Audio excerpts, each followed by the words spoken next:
Perseteruan antara Imam Muslimin atau Yaimim, mantan dosen UIN Malang dengan tetangganya Nurul Sahara kian melebar hingga menyeret nama organisasi Madura Asli atau Madas.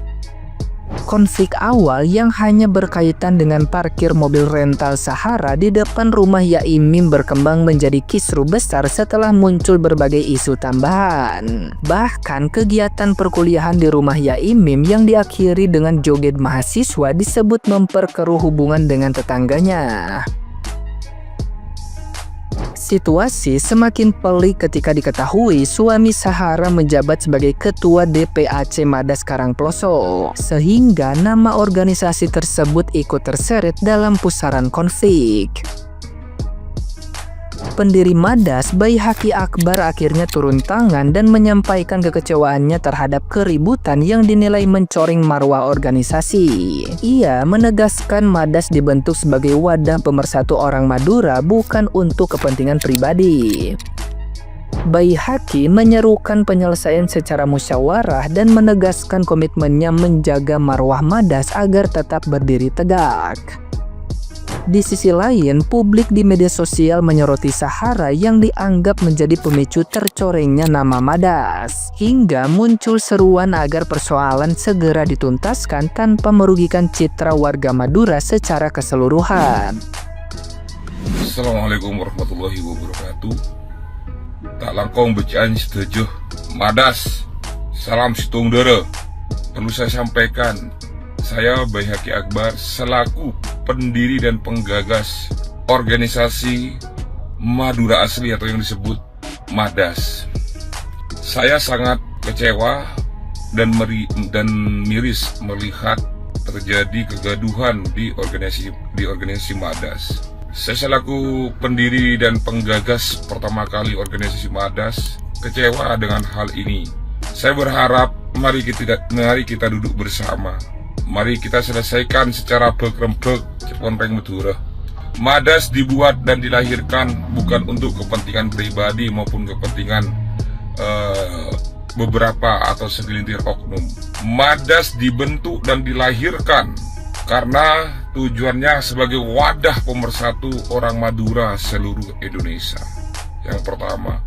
Yang kedua, sebagai wadah peningkatan sumber daya Madura. Yang kedua, yang ketiga, sebagai wadah peningkatan sumber daya manusianya semua tantretan Madura. Mari kita hentikan kegaduhan atau dualisme di dalam organisasi Madas.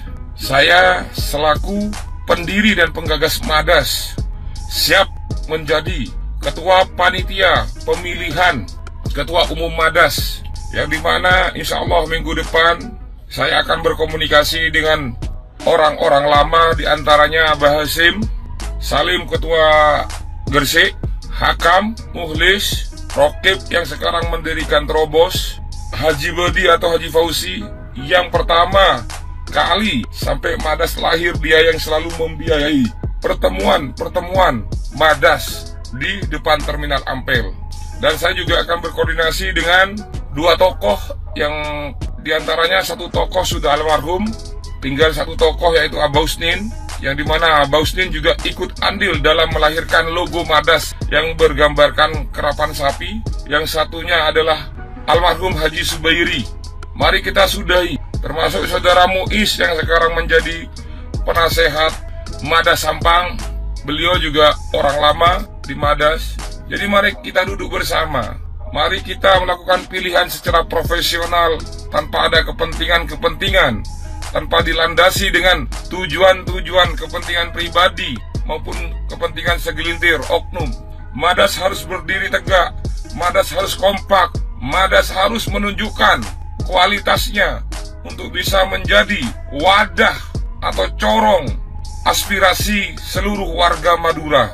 Nanti akan kami hubungi tokoh-tokoh lama Madas untuk duduk bersama, karena tidak elok dan tidak baik ketika kegaduhan ini selalu muncul di media sosial. Saya selaku pendiri dan penggagas pertama kali organisasi Madas melihat kegaduhan ini kecewa, dan saya membuat video seperti ini. Saya tidak punya kepentingan dan saya tidak punya keinginan untuk menjadi ketua Madas, Memang saatnya Madas harus ada regenerasi. Nanti kita akan rapat koordinasi diantara dengan Haji Nurul dan nama-nama yang saya sebutkan tadi. Nanti siapa saja yang mempunyai hak untuk memilih, supaya pemilihan nanti ini berjalan lancar, jujur, adil, tanpa ada ditunggangi kepentingan-kepentingan pribadi maupun kepentingan-kepentingan segelintir oknum. Dan nanti di saat pemilihan akan saya sampaikan bagaimana historinya berdirinya Madas, dari mana, supaya sejarah ini tidak dibelokkan oleh oknum-oknum yang tidak tahu sejarah lahirnya dan berdirinya Madas. Termasuk orang yang lama juga, Umar Sedeng, yang sekarang punya media Laskar Tretan, itu juga orang lama. Monggo yang lama-lama duduk bersama supaya Madas tidak gaduh seperti ini. Itu mungkin yang bisa saya sampaikan. Kurang lebihnya mohon maaf, terima kasih. Assalamualaikum warahmatullahi wabarakatuh. Madas, salam Situng Doro. Nah, gimana nih menurut netizen yang terhormat? Silahkan berkomentar ya. Aduh, tetap saya berharap Densu bertanggung jawab juga ya untuk mengajak Sahara dan suaminya hadir di podcastnya, sehingga nanti informasinya berimbang. Saya konsisten, masih membela, mendukung Yai Mim, karena alam bawah sadar saya ini sudah tercekoki dengan fitik atau counter konfirmasi dari Yai Mim itu. Namun ketika nonton secara kritis ya podcastnya Yai Mim dengan Densu, itu kan banyak blunder-blundernya, itu keluar dari konteks, banyak blunder dan keluar dari konteks. Semisal soal mobil saya kan Rebon, sempak saya kan Hermes dan sebagainya itu. Jadi banyak hal-hal. Memang untuk Yai Mim itu memang orangnya kan analogis banget gitu loh. Jadi ketika menciptakan sesuatu itu dicitrakan dengan seksama dan tuntas, harapannya begitu. Sehingga itulah kelihayan seorang Yai Mim. Kebetulan saya juga jurusannya retorika, bahasa Indonesia, sintaksis semantik, itu saya juga belajar soal itu. Memang hebat Yai Mim itu, bisa menghegemoni pikiran orang dengan ucapannya itu loh. Karena memang seorang doktor ya. Sarah kan baru calon doktor. Nah, ini poinnya apa yang saya pengenkan itu, biar imbang, biar adil. Datanglah Sahara itu ke podcastnya Densu, bukan begitu? Gimana? Setuju? Nah, setuju. Karena sehari-hari ini saya melihat mengamati dunia permedsosan ini. Ini sekarang sudah mulai goyah juga ini. Yai Mim kalau semakin ekspresif, agresif, tidak settle seperti kemarin pertahanannya, lama-lama juga orang juga berbalik lagi membela Sahara. Kalau bayanganku sih. Gimana menurut kalian? Coba komen. Clear. Salam logika. Sepertinya hampir semua netizen keprank atau kecele dengan kasusnya Sahara dengan Yai Mim yang dosen UB Malang itu. Sebelum nonton podcast Denny Sumargo, sepertinya orang-orang pada mencela dosen Yai Mim. Tapi setelah itu berbalik arah serangan menuju Sahara.